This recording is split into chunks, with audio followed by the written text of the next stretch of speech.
राधे कृष्ण राधे कृष्ण। सृष्टि की असत्यता तथा सबकी ब्रह्म रूपता का प्रतिपादन।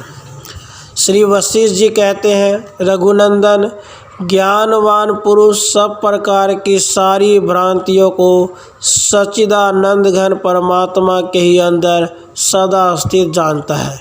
इसलिए वास्तव में सर्वरूप अजन्मा परमात्मा ही है। इस तरह परब्रह्म परमात्मा की सर्वरूपता ही उसकी समता है। शब्दों और अर्थों का सारा ज्ञान ब्रह्म ही है, ब्रह्म से भिन्न नहीं। जैसे कंगन का रूप सुवर्ण से और तरंग की सत्ता जल से कभी अलग नहीं हो सकती, उसी प्रकार जगत परमेश्वर से भिन्न नहीं है। यह ईश्वर ही जगत रूप है। ईश्वर में उससे पृथक जगत का रूप नहीं है। सोना ही कंगन आदि के रूप में उपलब्ध होता है। सोने में कंगन के पृथक सत्ता नहीं है। जैसे स्फटिक शिला के भीतर भेद न होने पर भी उसमें प्रतिबिंबित वन पंक्तियों का भेद पूर्वक समावेश प्रतीत होता है।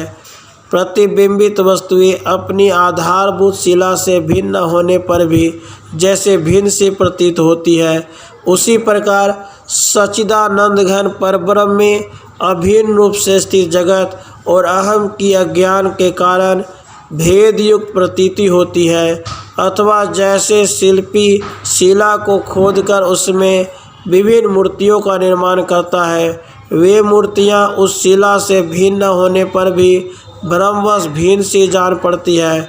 उसी प्रकार मन रूपी शिल्पी ने चिदघन परमात्मा में जिस जगत और अहम की कल्पना की है, वह उससे भिन्न नहीं है, तथापि अज्ञानवश भेद की प्रतीति होती है। वास्तव में वह चिदघन रूपी है। जैसे तरंग शून्य जल के भीतर तरंगे स्थित है, उसी प्रकार परब्रह्म परमात्मा में सृष्टि शब्दार्थ से शून्य सृष्टियाँ स्थित है। वास्तव में न तो सृष्टि में परब्रह्म है और न परब्रह्म में सृष्टि है। जैसे वायु अपने में स्पंद की कल्पना करती है, उसी प्रकार परमार्थ चिन्मय ब्रह्म अपनी ज्ञान वृत्ति से अपने गुण व स्वरूप को प्रपंच के रूप में अभिव्यक्त कर देता है। वास्तव में वह उसका अपना चिन्मय स्वरूप ही होता है। शब्द तन्मात्रा जो पहले अपने कारण में लीन थी, सर्वशक्तिमयी माया के चमत्कार से युक्त रूप को धारण कर चित्त से अंतःकरण में उठने वाले संकल्प की भांति जब चिन्मय आकाश के समान स्फुरित होती है, तब उसी को आकाश का आविर्भाव कहते हैं। वही आकाश भाव को प्राप्त हुआ ब्रह्म ही स्वयं अपने में अपनी सत्ता रूप वायु भाव का अनुभव करता है, जिसके भीतर स्पर्श तन्मात्रा का संस्कार उद्भूत होता है। उसकी अनुभूति वैसी ही है जैसे पवन अपने में स्पंदन का अनुभव करता है। वायु भाव को प्राप्त हुआ ब्रह्म ही स्वयं अपने में अपनी सत्ता रूप प्रकाश भाव का अनुभव करता है, जिसके भीतर रूप तन्मात्रा का संस्कार उद्भूत होता है। उसकी यह अनुभूति वैसे ही है जैसे तेज प्राकट्य का अनुभव करता है। वह तेजो में ब्रह्म ही स्वयं अपने में अपनी सत्ता रूप जल भाव का अनुभव करता है, जिसके भीतर रस तन्मात्रा का संस्कार उद्भूत होता है। उसकी यह अनुभूति वैसे ही है जैसे जल अपनी द्रवता का अनुभव करता है। वह जल रूपता को प्राप्त हुआ ब्रह्म ही अपने चित्त से अभिन्न रूप पृथ्वी भाव का अनुभव करता है, जिसके भीतर गंध तन्मात्रा स्थित होती है। उसकी अनुभूति भी वैसी ही है जैसे पृथ्वी अपने में स्थैर्य कला का अनुभव करती है। जो नित्य एक रस प्रकाश से युक्त है, सृष्टि और प्रलय जिसके भीतर है, जो जन्म और विनाश से रहित, रोग शोक से शून्य तथा शुद्ध है, वह ब्रह्म बिना किसी आधार के अपने आप में स्थित है। उस परमार्थ सत्य वस्तु परब्रह्म परमात्मा का यथार्थ ज्ञान होने पर परम गति रूप मोक्ष प्राप्त हो जाता है। उक्त परमार्थ वस्तु सृष्टि युक्त होने पर भी सर्वथा सम विषमता से रहित ही है। जैसे अग्नि में जो प्रकाश है वह उससे भिन्न होने पर भी भिन्न सा प्रतीत होता है, उसी प्रकार सच्चिदानंद घन ब्रह्म में जो यह जगत रूपी प्रकाश है वह उनसे भिन्न होकर भी भिन्न सा जान पड़ता है। भिन्न रूप से दिखाई देना ही उसका सत्य रूप है और अभिन्न रूप से दिखना ही उसके सत्य रूप का दर्शन है।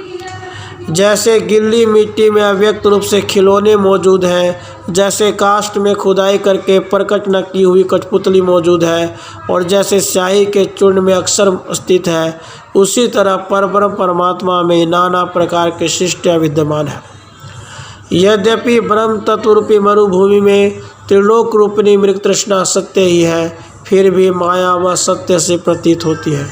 वह ब्रह्म से अभिन्न होती हुई विभिन्न सी भाषित होती है।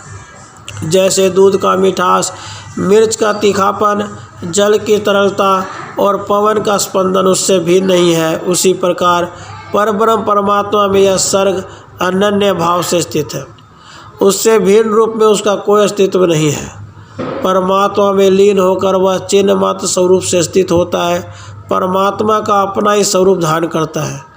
कोई वस्तु कहीं और कभी भी न तो प्रकट होती है और न लय को प्राप्त होती है। सब कुछ सुंदर शिला के घनीभूत स्वरूप की भांति शांत, अनादि, निराकार, सच्चिदानंद घन ब्रह्म ही है। जैसे जल के भीतर गुप्त और प्रकट रूप से तरंग आदि रहते हैं, उसी तरह जीव में जागृत, स्वप्न, सुषुप्ति आदि शक्तियाँ गुप्त और प्रकट रूप से विद्यमान रहती हैं। पुरुष जिस जिस वस्तु की ओर से विरक्त होता है उससे मुक्त होता जाता है। जो सब ओर से निवृत्त हो जाता है उसे अणुमात्र दुख का भी अनुभव नहीं होता।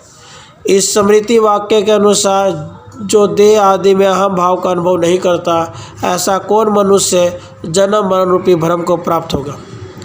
परब्रह्म में व्यष्टि जीव रूप से प्रकट हुई जो अद्वितीय चित सत्ता है, वह जल की तरलता के भीतर व्यक्त हुई भंवर की रेखा के समान है। वही अहम भाव से युक्त होकर इन तीनों लोकों को धारण करती है। वास्तव में तो परमात्मा के भीतर न सद्रूप जगत है और न असद्रूप। राधे कृष्ण, राधे कृष्ण।